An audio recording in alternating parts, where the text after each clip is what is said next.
জয় শ্রীকৃষ্ণ। রাধে রাধে বন্ধুরা, এসে গেছি তোমাদের কাছে কাজুর আরও একটা সেবার ভিডিও নিয়ে। আজকে কাজুর সেবার জন্য এই ফুলগুলো নিয়ে এসেছি। ফুলগুলো দেখো কতই না সুন্দর, তাই না? আর তার সাথে এই ফুলের রংটা কিন্তু একেবারেই অন্যরকম।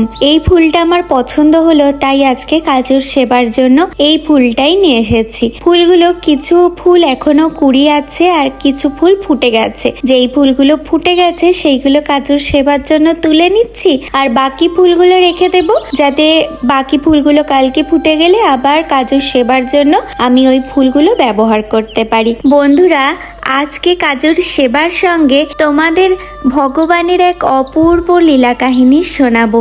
আশা করছি আজকে কাজুর সেবাও তোমাদের দেখতে ভালো লাগবে, সঙ্গে এই ভগবানের অপূর্ব লীলা কাহিনী শুনতেও তোমাদের বেশ ভালো লাগবে। তাহলে চলো আমরা শুরু করি। আচ্ছা বন্ধুরা, একটা কথা বলো তো, আমাদের সবার কাছেই তো ভগবান সত্যি খুব প্রিয়, তাই না? সবার কাছে আমাদের প্রিয়, কিন্তু একবার ভেবে দেখো তো আমরা ভগবানের সত্যি প্রিয় ভক্ত কিনা। সত্যি বলতে এই কথাটা আমরা সবাই ভাবতে বা চিন্তা করতেই ভুলে যাই, তাই না? হ্যাঁ বন্ধুরা, এইরকমই একটা সত্যি ঘটনা আজকে তোমাদের শোনাবো, যেখানে এক ভক্ত ভগবানের খুবই প্রিয় ভক্ত হয়ে যায়। যেখানে একটি ভক্তের ভালোবাসায় সাধারণ পাথরেও ভগবানের প্রাণ সঞ্চার হয়। হ্যাঁ বন্ধুরা, আজকে তোমাদের এই রকমই একটা সত্য ঘটনা শোনাতে চলেছি। তোমরা মনোযোগ সহকারে কাজুর সেবা দর্শন করো আর এই গোপাল ঠাকুরের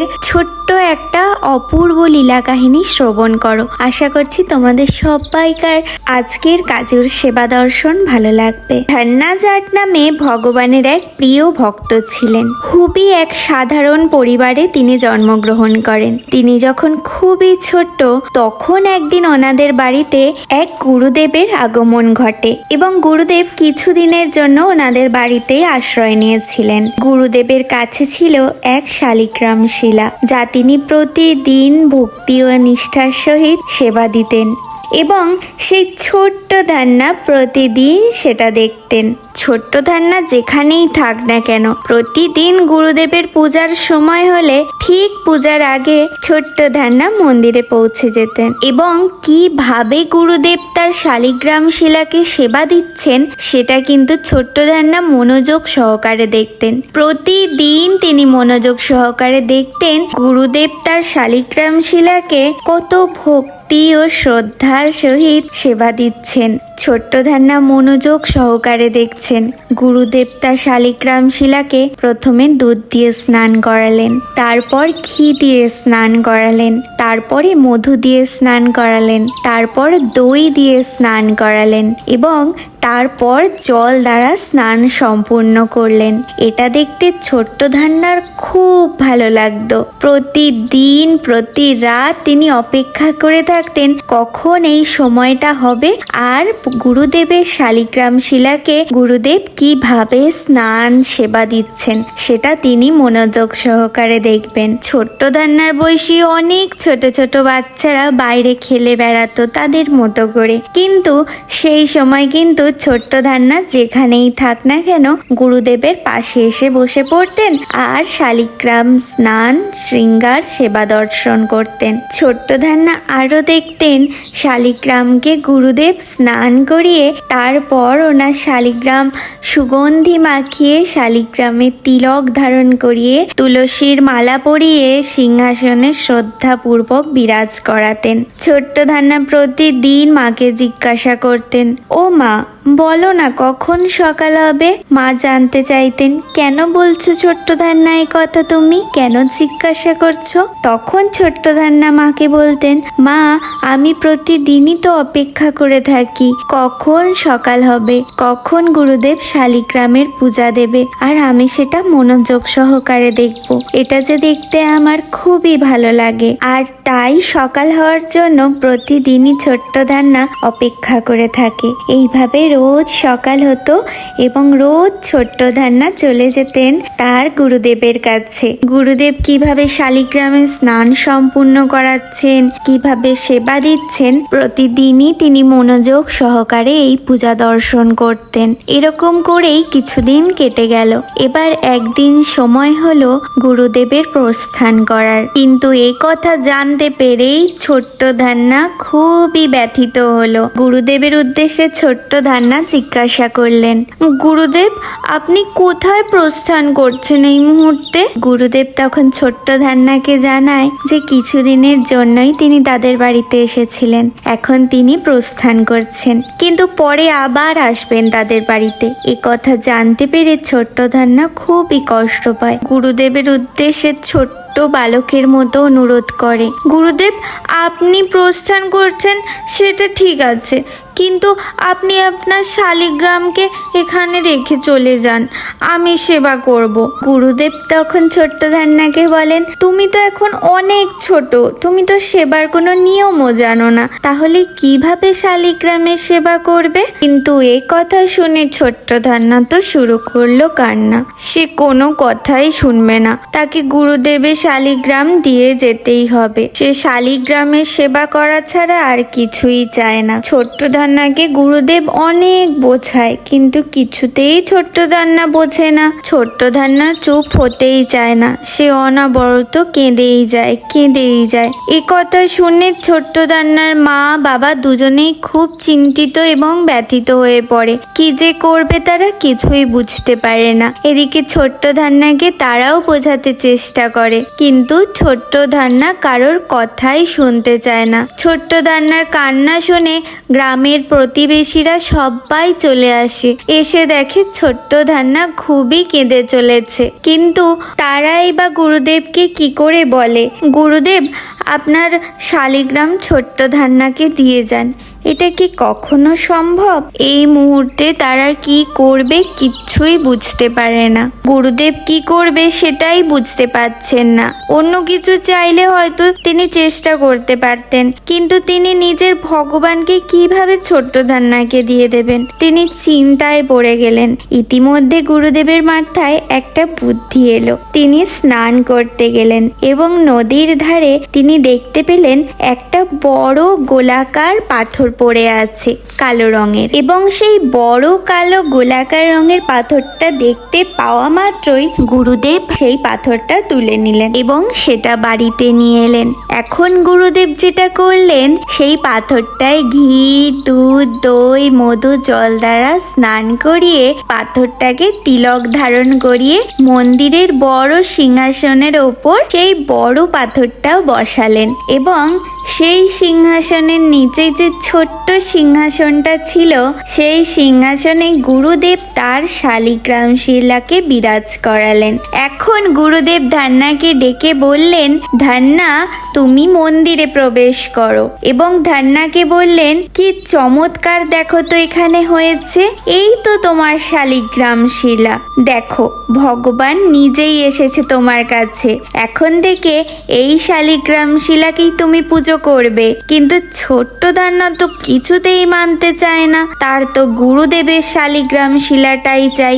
এখন কি হবে? এমন সময় গুরুদেব সেই ছোট্ট ধান্নাকে বুঝিয়ে বললেন, দেখো ধান্না, ভালো করে দেখো, ওপরের সিংহাসনে যেই ঠাকুরটা দেখতে পাচ্ছ, এই ঠাকুরটা কিন্তু তোমার রাজা ঠাকুর, আর নিচে যে সিংহাসনে ঠাকুরটা দেখতে পাচ্ছ, এটা কিন্তু সিপাহী ঠাকুর।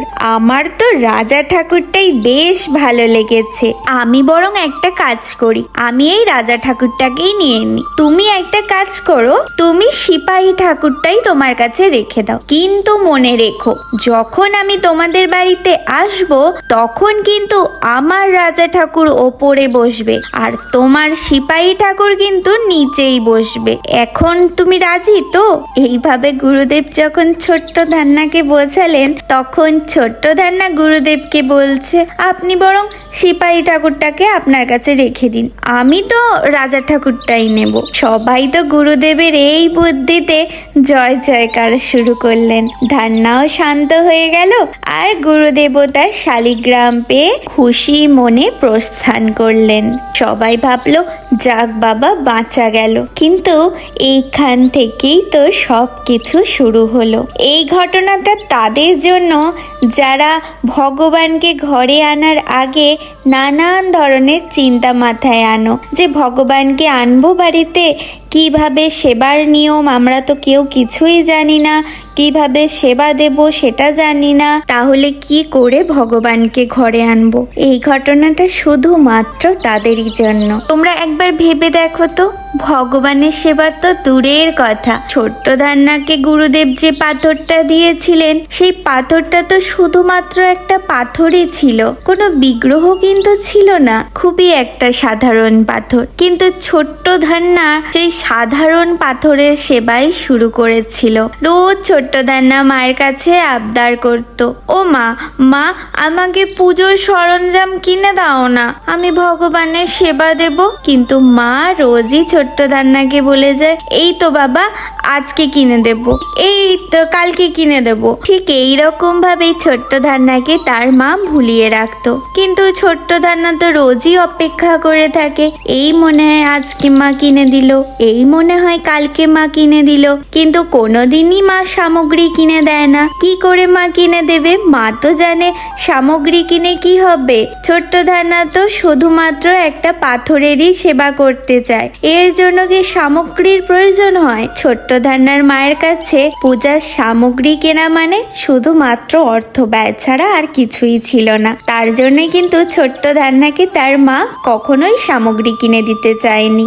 কিন্তু ছোট্ট ধান্নাকে কে বোঝায়? মা কোনোদিনই পূজার সামগ্রী কিনে দিচ্ছে না বলে এবারে ছোট্ট ধান্নার মন খুবই খারাপ হলো। এখন ছোট্ট ধান্না কি করবে? তার খাওয়া দাওয়া পর্যন্ত সে ছেড়ে দিল, কিন্তু তাতেও কিন্তু তার মা তাকে পূজার সামগ্রী কিনে দিল না। বরং মা এটাই বলল, তোমার ঠাকুর তুমি বোঝো, আমি কেন তোমাকে পূজার সামগ্রী কিনে দেব? তুমি যদি তোমার ঠাকুরের সেবা করতে চাও তাহলে তুমিই তোমার পূজার সামগ্রীর ব্যবস্থাটা করে নাও। ছোট্ট ধান্না এবার কি করবে? সে বাইরে গেল, গাছে হয়েছিল কিছু ফুল, সে ফুল তুলে আনলো, তুলসী পাতাও তুলে আনলো, এনে ভগবানের জন্য তুলসীর মালা বানালো। গাছে কিছু ফল হয়েছিল, ছোট্ট ধান্না সেই ছোট্ট ছোট্ট হাতগুলো দিয়ে গাছ থেকে ঠাকুরের জন্য ফলও তুলে আনলো। কিন্তু এখন হলো আরেক বিপদ, চন্দন পায় কোথা থেকে? কি করবে কি করবে কি করবে ভেবে ছোট্ট ধান্না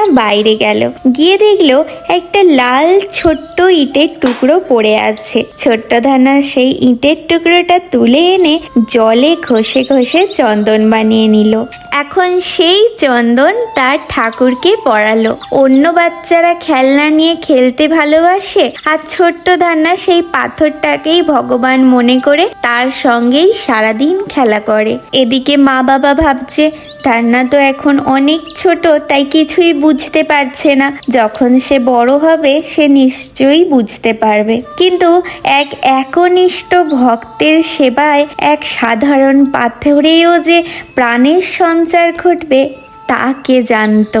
এদিকে ছোট্ট ধান্না রোজই ভগবানের উদ্দেশ্যে ভোগ দেয়, ভোগ দেওয়ার পর পর্দা দিয়ে দেয়, আবার একটু করে পর্দাটা সরিয়ে দেখে ভগবান কি ভোগ খেয়েছে, দেখি তো একবার। কিন্তু কখনোই ভগবান ভোগ খাচ্ছে না। কি করবে কি করবে? রোজই ভগবানকে ভোগ দিচ্ছে ছোট্ট ধান্না, কিন্তু কিছুতেই ভোগ খাচ্ছে না। ছোট্ট ধান্না ভগবানকে কি করে যে ভোগ খাওয়াবে সেটা সে বুঝতেই পারছে না। এদিকে তার মন খুবই ব্যথিত হচ্ছে। ছোট্ট ধান্না কি করবে তাহলে? সে তো কিছু বুঝতেই পারছে না, কিভাবে ভগবান ভোগ খাবে। এদিকে ছোট্ট ধান্না ভগবানকে বলতে লাগলো, জানো ভগবান, আমি যদি আমার খাবারটা না খাই মা কিন্তু আমাকে খুব মারে, খুব মারে, তবে আমি আমার খাবারটা খেয়ে নিই। কিন্তু আমি তোমাকে মারবো কিনা সেটা তো আমি জানি না, কারণ গুরুদেব তো তোমাকে মারার ব্যাপারে কিছু বলে যায়নি। তাহলে আমি তোমাকে খাওয়াবো কি করে? তুমি তো খাচ্ছ না, এবার আমি কি করব তাহলে? ঠিক আছে, তোমাকে আর খেতে হবে না, তুমিও না খেয়ে থাকো, আমি আজকে আর কিচ্ছু খাবো না। এই কথা বলেই ছোট্ট ধান্না ভগবানের কাছে ভোগ রেখে পর্দা করে দেয়।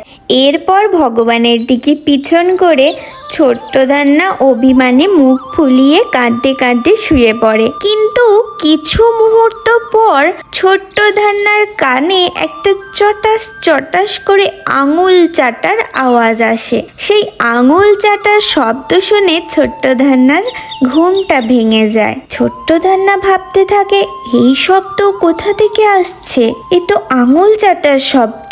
এই চিন্তা নিয়েই মন্দিরের পর্দা যাই ছোট্ট ধান্না সরায়, সে ছোট্ট গপু সোনার দর্শন পায়।